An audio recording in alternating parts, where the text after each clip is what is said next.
So those of you who are not familiar with this particular case of Sade Robinson and Maxwell Anderson, this is supposed to be their first date. So it is our understanding that Maxwell Anderson planned to kill Sade Robinson even before the first date even occurred. So on April the 1st, 2024, in the evening, Sade Robinson drives to Maxwell Anderson's Southside Milwaukee home for what prosecutors say is their first date. On April the 2nd, 2024, roughly about 2 a.m., surveillance footage at a lock access gate by Lake Michigan captures a silhouette, and prosecutors are saying that this silhouette was that of Maxwell Anderson. On April the 2nd, 2024, shortly after 2 a.m., 3 men, including Mr. Terrell and a friend walking the lakeshore, discovered Sade's severed leg, and they called 911.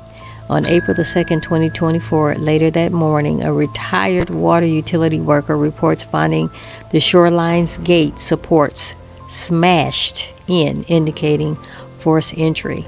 On April the 3rd, 2024, Milwaukee police receive a missing persons report for Sade Robinson and link it to the leg that was recovered the day before.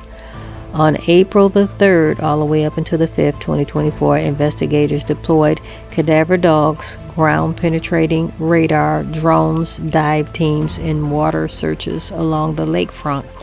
Thus far, no additional remains have been found at that particular point. At the trial, prosecutors present cell phone location data for both Robinson and Anderson and trace them back to a park in the Shoreline pump station alongside the April 2nd silhouette video and the broken gate evidence. So this is very sad, very sad, guys. We just had opening statements, and I will keep you abreast on what's going on with this particular case.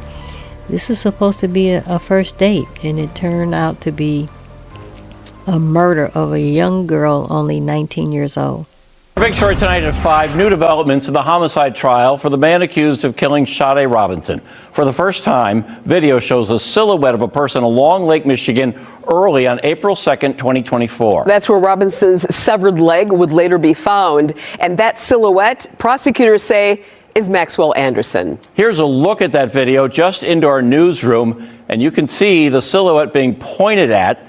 Tonight, we're also hearing attorneys lay out their cases. Bill Miston is live with the new information that came to light in court. Bill? Yeah, and some of that new information came from one of the men who found Sade Robinson's severed leg around Lake Michigan shoreline. Law enforcement who responded to that scene, and a city of Cudahy worker who found a smashed access gate leading down to that shoreline.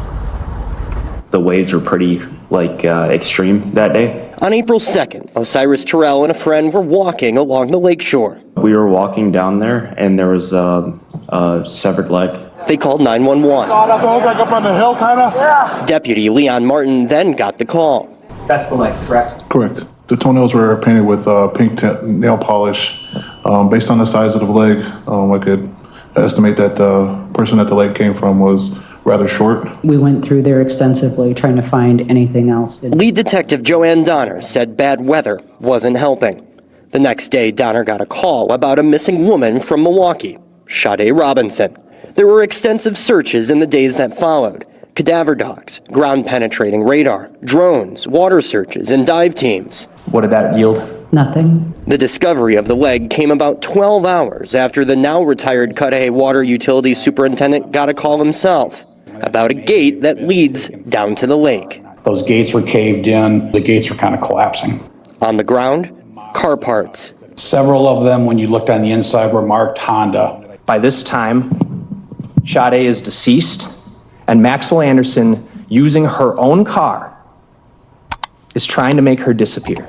Prosecutors say Robinson was killed at some point after driving to Anderson's Southside home following a first date.